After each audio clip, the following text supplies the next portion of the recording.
Salut l'ami, cette vidéo ça va probablement être la plus importante que j'ai fait sur cette chaîne, tout simplement parce qu'on va parler de la mentalité des marchés financiers et on va parler des cycles que tu vas traverser en tant qu'investisseur. Si tu comprends pas ces concepts ou si tu n'es pas prêt à accepter ces cycles, il ne faut pas être investisseur sur les marchés financiers et tu ne vas pas pouvoir être un investisseur. J'ai vraiment besoin que tu regardes cette vidéo jusqu'à la fin, tout simplement parce que je ne veux pas que tu sois un investisseur perdant. Tout ce que je veux pour toi, c'est que tu sois un investisseur gagnant. S'il y a une seule leçon que tu dois retenir de cette vidéo, c'est que les marchés financiers, c'est le seul endroit au monde, lorsque tout est en solde et tout est à 50% moins cher, personne veut acheter, alors que quand tout est redevenu cher, tout le monde se précipite à la porte pour pouvoir en acheter. Pour pouvoir être un investisseur gagnant, il va falloir être plus intelligent que ça. Dans cette vidéo, on va parler de la vision des individus des marchés financiers, surtout la première fois qu'ils en entendent parler. Ensuite, on parlera de la bonne mentalité à aborder sur les marchés financiers. On fera un petit retour historique et je vous montrerai tout ça. Ensuite, on parlera bien sûr des marchés financiers en 2021. Est-ce qu'aujourd'hui, c'est le moment idéal pour investir ou non? Et est-ce qu'il faut être investi dans les marchés financiers? Et je vous donnerai un petit exemple avec ma personne, moi-même. Qu'est-ce que je fais avec mon argent? Et qu'est-ce que je pense qu'il faudrait que vous fassiez avec le vôtre? Bien entendu, tu connais les règles du jeu. Moi, je suis pas un conseiller financier. Je suis juste là pour te divertir. Moi, je suis là pour t'expliquer le jeu, quelles sont les cartes. Après, comment est-ce que tu les joues et à quel moment? Ça, c'est à toi de décider. Ça veut dire que c'est toi qui prends les risques d'investir sur les marchés financiers. Bref, maintenant que ça c'est dit, passons à la vidéo. La première chose que je veux aborder rapidement, c'est la vision des individus des marchés financiers. Les marchés financiers, ça doit être abordé comme quelque chose de long terme qui vont te permettre de mettre ton argent et la faire travailler au fur et à mesure que le temps passe. Le problème, c'est que tout le monde veut des retours de 300-400% en un an parce que tout le monde pense que les marchés financiers, c'est le hallelujah qui vont leur permettre d'arrêter de travailler. C'est pas forcément vrai. Le problème des retours de 300-400% comme ça, c'est que c'est des gens qui ont pris énormément de risques et ils sont probablement juste tombés du bon côté de la pièce. S'ils s'étaient trompés, ils auraient pu tout perdre. Et c'est pour ça qu'il faut donc une aversion au risque qui est extrême et c'est pas fait pour tout le monde. Le problème, c'est le billet du survivant. Ça veut dire qu'on va toujours se rappeler de la personne qui a réussi à avoir des performances incroyables, mais on se rappelle pas du pélo qui a perdu 100% de son argent investi la semaine dernière, tout simplement parce qu'on l'oublie et notre cerveau tend à se rappeler uniquement de ceux qui ont réussi. La réalité, c'est que si vous voyez des gens sur YouTube qui postent des gros retours ou qui disent « Oui, moi je fais tant d'argent en tant de temps », c'est soit qu'ils vous montrent uniquement l'argent qu'ils ont réussi à faire mais ils vous montrent pas l'argent qu'ils ont perdu, ou alors ils font probablement plus d'argent à travers un business réel, c'est-à-dire une chaîne YouTube par exemple, où ils sont payés grâce aux publicités YouTube. Et il y en a d'autres qui en font un vrai métier, c'est-à-dire qu'ils deviennent des traders, mais ils passent des heures et des heures devant leur écran tous les jours. Et au final, ils passent quasiment autant d'heures qu'une personne lambda qui a un vrai travail. Donc ça, il faut quand même bien le garder en tête, juste pour être sûr et que vous compreniez bien qu'il y a une vraie différence entre spéculer et investir et que c'est pas du tout la même chose. Bon, maintenant que ça c'est dit, on passe à la deuxième étape. Quelle est la vraie mentalité qu'il faut aborder dans les marchés financiers? S'il y a quelque chose à retenir ici, c'est vraiment que les marchés financiers sont cycliques, c'est-à-dire qu'il y a des périodes d'expansion suivies de périodes de récession et que ces périodes de récession, il va falloir les accepter parce que tu vas les traverser en tant qu'investisseur, surtout sur le long terme. Je ne sais pas à quel moment elles vont arriver, mais ce que je peux te garantir et ce que l'histoire nous a montré encore et encore et encore, c'est qu'il y a vraiment ces périodes de récession où il y aura un effondrement des marchés financiers. Mais ce que je vais te montrer, c'est que c'est le meilleur moment pour investir et c'est là où finalement tu vas pouvoir faire le plus d'argent et accumuler le plus d'actions possible à un bas prix. Pour comprendre tout ça, on va faire un petit retour historique et on va commencer avec la Grande Dépression qui a commencé en 1929. La Grande Dépression, elle a duré de 1929 à la fin de la Deuxième Guerre mondiale en 1945. Si on prend notre S&P 500, qui est donc l'indice proxy de l'économie américaine qui représente les 500 plus grandes entreprises américaines, on voit que pour que l'indice il dépasse le sommet record de 1929, il a fallu 25 ans. Ça veut dire que si tu avais investi au plus haut en 1929, tu aurais dû attendre 25 ans pour que cet argent commence à porter ses fruits. Si tu avais uniquement investi en 1929 et que tu avais attendu, oui, tu aurais attendu 25 ans. Par contre, si tu avais continué à acheter lorsqu'il y a eu un écroulement des marchés financiers et que tout était moins cher, c'est là où tu aurais vraiment fait de l'argent dans la remontée parce que tout était 50% moins cher. Si on continue et qu'on prend maintenant la crise du pétrole entre 1972 et 1980, on voit que là, il y a 8 ans qui sont passés pour que le S&P 500 il atteint un nouveau record. On passe maintenant à des crises un peu plus récentes avec la crise technologique de 2001 et 2002 avec tout simplement l'effondrement des valeurs technologiques en bourse, notamment aux États-Unis. Durant cette période, il y a des valeurs qui ont juste eu des métriques financières qui n'avaient aucun sens. Tout l'argent des investisseurs sont allés dans les mêmes valeurs et on a retrouvé des métriques financières qui sont devenues complètement fous. Et il y a eu un effondrement de cette bulle. Des entreprises comme Amazon ont perdu 90% de leur valeur en moins de 2 ans. C'est un effondrement total. Vous pouviez acheter Amazon pour 12 ou 13 dollars par exemple à l'époque. Aujourd'hui, Amazon, c'est 3100 ou 3200 dollars l'action. Après cette bulle technologique, on a connu la crise des subprimes en 2008 et là encore, il y a eu un effondrement des marchés financiers. Et au final, entre le haut en 2001 du S&P 500, il a fallu attendre 13 ans pour pouvoir vraiment avoir un retour et un nouveau sommet historique.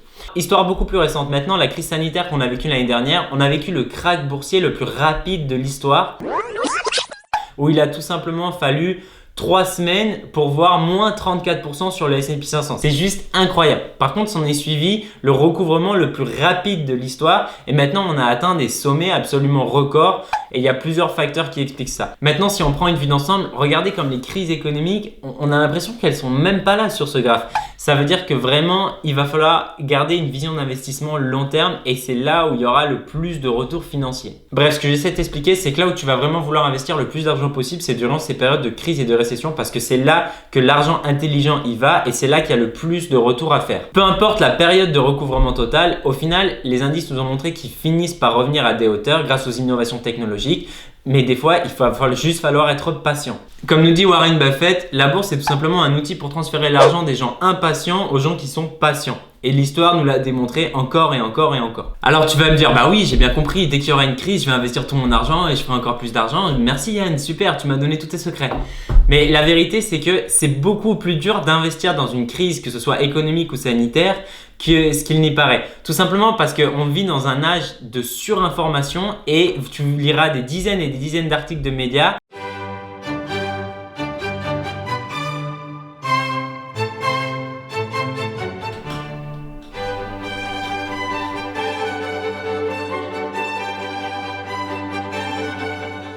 qui te diront que c'est la fin du monde. Tu auras même des gens qui écriront qu'ils savaient qu'il allait avoir un krach boursier, qu'ils l'avaient anticipé, que les indices ne reviendront jamais à leur hauteur et qu'il ne faut pas investir en bourse, alors que c'est vraiment là qu'il faut reconnaître que tout est moins cher et que le risque il est beaucoup moins élevé que quand tu investis à des sommets records par exemple. Bref, quelles sont les leçons qu'on va retenir de tout ça? La première, c'est que les krachs boursiers et les récessions, elles sont inévitables et tu ne peux pas les prédire. Il va falloir les assumer et il va falloir les traverser en tant qu'investisseur long terme. La deuxième leçon, c'est que l'investisseur intelligent, il investit vraiment durant ces périodes de récession et de krach boursier. Mais pour faire cela, il faut être sûr de ses thèses d'investissement. La troisième leçon, c'est que les marchés financiers finissent toujours par retrouver un point haut, peu importe la durée de la période de recouvrement.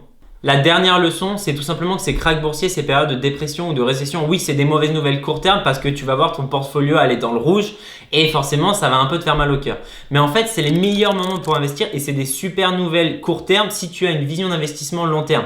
Donc, si tu es jeune, tu devrais vraiment être content de voir des krachs boursiers ou des récessions parce que c'est le moment où tu vas pouvoir accumuler le plus d'actions possible à un prix beaucoup moins cher que dans des temps normaux ou des périodes d'expansion. Dans l'ensemble, tout ce que j'essaie de te dire ici, c'est que tu vas traverser des périodes de récession et de crise et que tu vas te lever un matin et que tu vas voir ton portfolio absolument dans le rouge et tu vas te dire waouh, mais attends, j'investis et je perds de l'argent, c'est quoi ce délire? Il va donc falloir que tu comprennes que ça fait partie du procédé et que c'est des périodes qu'il va falloir que tu traverses. En trading, on a une expression qui dit si tu n'es pas passé dans les journées dans le rouge, tu n'as pas mérité les journées dans le vert. Et c'est vraiment une réalité même pour l'investisseur long terme. Si tu comprends ces leçons et ces concepts, je pense vraiment que tu seras un investisseur avec beaucoup de succès et c'est tout ce que je te souhaite. Bon, tout ça c'est bien beau, mais tout ça c'est le passé, c'est l'histoire et vous allez me dire mais Yann, quid du présent? Dis-nous ce qui se passe dans les marchés en 2021. Est-ce qu'aujourd'hui c'est le moment pour investir? Commençons par les mauvaises nouvelles. La première mauvaise nouvelle, c'est que si vous investissez aujourd'hui, vous investissez à des records historiques sur la plupart des indices mondiaux. Et il y a plusieurs facteurs qui expliquent pourquoi est-ce que ces indices ils sont aussi élevés et aussi chers aujourd'hui.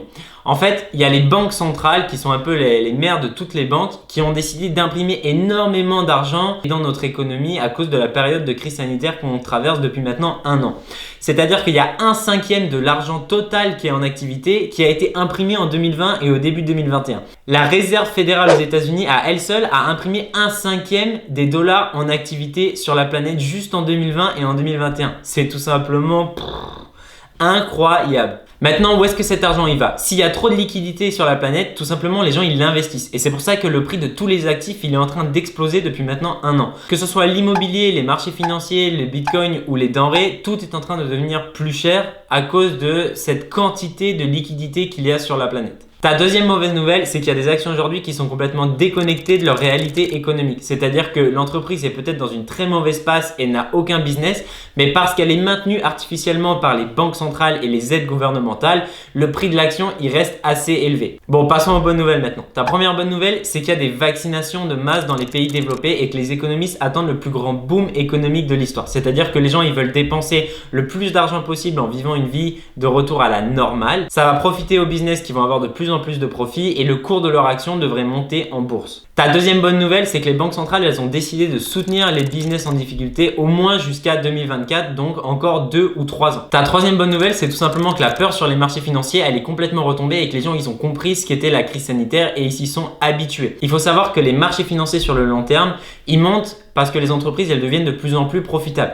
Mais les facteurs qui influent les marchés financiers sur le court terme, il y en a plein, mais un des plus gros facteurs, c'est vraiment le sentiment des gens par rapport à l'économie mondiale. Si la peur est très élevée, les marchés financiers vont s'écrouler et c'est ce qu'on a vu au début de l'année 2020. Alors que si la peur, elle est beaucoup plus faible, les gens sont plus optimistes et donc investissent dans les marchés financiers. Bref, si je te fais un petit résumé ici, oui, tu vas investir à des sommets records et c'est pas forcément le point d'entrée idéal. Mais ton travail en tant qu'investisseur, c'est pas de déterminer si aujourd'hui on est à des points hauts ou des points bas. Isaac Newton, qui a inventé la théorie de la gravité et la loi des objets en mouvement, il a tout simplement dit que c'était impossible de comprendre la mentalité humaine sur les marchés financiers et qu'il est incapable de prédire ce que vont faire les marchés financiers dans le futur. Les gars, si Isaac Newton il n'est pas capable de le faire, je te garantis que pour moi c'est impossible et je pense que pour toi c'est exactement la même chose. Maintenant que ça c'est dit, comment est-ce qu'il faut approcher les marchés en 2021 et qu'est-ce que moi personnellement je fais avec mon argent?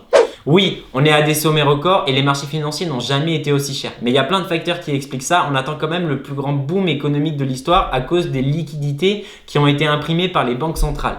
Donc oui, je pense qu'il va falloir être investi, mais il faut aussi garder en tête les sommets auxquels on est en ce moment et il faut garder du cash de côté. Comme ça, si jamais des opportunités de marché se présentent, c'est-à-dire que les indices tombent ou qu'il y a une crise ou une récession, vous allez pouvoir racheter ces actions encore moins cher. Si je prends mon exemple personnel, j'ai mis le plus d'argent possible dans les marchés financiers au cours des 20 derniers mois et maintenant, je commence enfin à enlever mon pied de l'accélérateur et à mettre du cash de côté. J'aimerais avoir entre 20 et 30% de cash, tout simplement parce qu'on est à des sommets records et comme ça, je vais pouvoir profiter des opportunités si les marchés tombent. En fait, dans tous les cas, je suis gagnant. Si les marchés financiers montent, à court terme, je vais faire un peu plus d'argent. Si les marchés financiers tombent, je vais pouvoir racheter les actions que j'aime encore moins cher et je serai gagnant sur le long terme. Hey, si tu me demandes d'aller faire du shopping et que tout est à moins 50%, pour être sûr, je vais être là pour acheter ces actions, t'inquiète pas. C'est vraiment la mentalité que tu vas vouloir développer si tu es un investisseur long terme. Les marchés montent, super, j'ai fait de l'argent court terme. Les marchés tombent, ouais, encore mieux, je vais pouvoir acheter ces actions encore moins cher et faire plus d'argent sur le long terme. Donc, dernier petit conseil avant que je te quitte, si jamais il y a une période de crise ou de récession,